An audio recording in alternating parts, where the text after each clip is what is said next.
మమత పార్టీలో మంటలు, ఎన్డీఏకి జైకొట్టిన 20 మంది టీఎంసీ ఎంపీలు లోక్సభలో బీజేపీ కూటమికి మద్దతు ఇస్తున్నట్టు ప్రకటన. స్పీకర్ ఓం బిర్లాకు లేక టీఎంసీకి రాజ్యసభ సభ్యత్వానికి సుఖేందు శేఖర్ రే రాజీనామా అన్నటువంటిది హైలైట్ చేశారు. లేకపోతే పెళ్లి బంధము పెళ్లి పీటలు ఎక్కాలని లేదు, పెళ్లికి ముందు బంధం వ్యక్తిత్వానికి మచ్చ కాదు, పరస్పర అంగీకారంతో శారీరక సంబంధం తప్పు కాదు, సమాజ పరిస్థితులు మారుతున్నాయి, సుప్రీంకోర్టు కీలక వ్యాఖ్యలు, తెలంగాణ కానిస్టేబుల్ నియామకం పునరుద్ధరణ అన్నటువంటి వార్తని ఇక్కడ ప్రధానంగా హైలైట్ చేశారు. ఏదైతే పెళ్లికి ముందు ఉన్నటువంటి సహజీవనాన్ని నేరం కింద పరిగణించడానికి లేదు, అనైతికంగా పరిగణించడానికి వీల్లేదు అన్నటువంటి. లేకపోతే వెన్నుపోటుపై సమరశంకరానికి సంబంధించి డీటెయిల్డ్గా వాళ్ళ ఫోటోలు ఇవన్నీ కూడా వేసుకుని వచ్చారు. ఇది ఒకవైపు. మరోవైపున మాజీ సైనికులతో వైఎస్ఆర్సీపీ ప్రత్యేక వింగ్. వైఎస్ఆర్సీపీని మరింత బలోపేతం చేయడానికి రాష్ట్రంలో మాజీ సైనికోద్యోగుల సేవలు వినియోగించుకుంటామని party state coordinator Sajjala Ramakrishna Reddy తెలిపారు.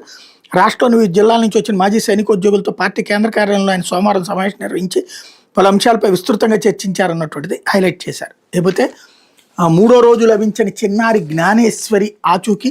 ఈ నెల 6న అదృశ్యమైన తుని మండలానికి చెందిన చిన్నారి జ్ఞానేశ్వరి ఆచూకీ చెబితే 1,00,000 నజరానా ఇస్తామని పోలీసుల ప్రకటన. రాష్ట్రంలో సంచలనంగా మారిన చిన్నారి శుంకర జ్ఞానేశ్వరి ఆచూకీ కోసం పోలీసులు, ఎన్డీఆర్ఎఫ్ సిబ్బంది, స్థానికులు బృందాలుగా జల్లెడ పెట్టి వెతుకుతున్నా జాడ తెలియరాలేదు. 3వ రోజు సోమవారం కాకినాడ జిల్లా Peddapuram DSP Tilak, Tuni rural CI Chennakeswara Rao, SI Krishnamachari ఆధ్వర్యంలో తుని కోటనందూరు పోలీసులు, ఎన్డీఆర్ఎఫ్ బృందం రాజానగరంని ఆనుకుని ఉన్న కొండ ప్రాంతాన్ని అణువణువు గాలించారు. గ్రామంలో ప్రతి ఒక్కరి నుంచి వివరాలు సేకరిస్తున్నారు. మరియు Tuni railway station, RTC bus stand, ఇతరేతర ప్రాంతాల్లో మంచి సీసీ కెమెరాల ఫుటేజీలు పరిశీలిస్తున్నారు. గ్రామ సరిహద్దులు కొండపైన ముమ్మరంగా గాలించారు. జ్ఞానేశ్వర్తో పాటు ఉన్న పెంపుడు కుక్క ఆచూకీ సైతం లభించకపోవడం ఆశ్చర్యం కలిగిస్తోంది. అటవీ జంతువులు బారిన పడిందే, ఎవరైనా కిడ్నాప్ చేశారన్న కోణంలో పోలీసు బృందాలు దర్యాప్తు చేస్తున్నాయి అన్నటువంటిది హైలైట్ చేశారు. లేకపోతే వైస్ ఎంపీ